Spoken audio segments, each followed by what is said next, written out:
Just a couple reminders, sites and clinical site locations must be set up ahead of time to designate where clinicals are going to occur.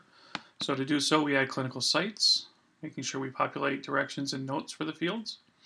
And then we also want to make sure that we recognize that within sites you can have site locations.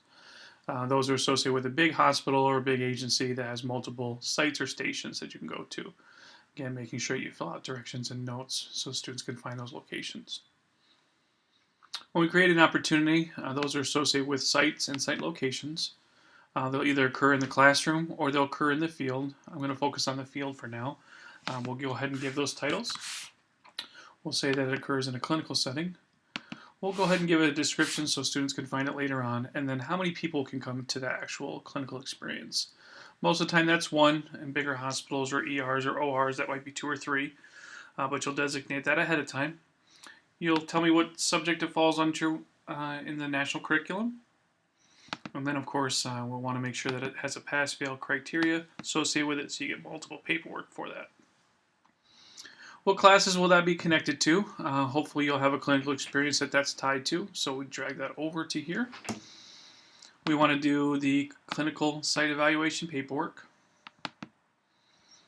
and then decide if I'm going to be scheduling them myself. That's called a closed opportunity, or if students will be allowed to schedule themselves through that, and I want to either see that or not see that for approval. If I click on auto accept, however, then the students will sign up.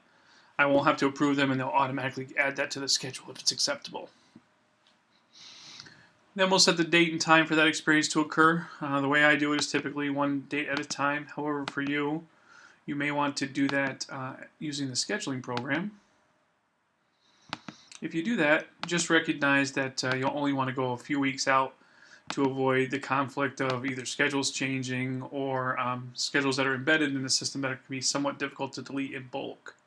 But if I do use the schedule, I go a few weeks out, set the rotations up every other week, every third week, every fourth week, etc. Set the time and dates, and then where it would occur, and then add those dates. Finally, identify the skills that occur within that clinical location. Just select all for now.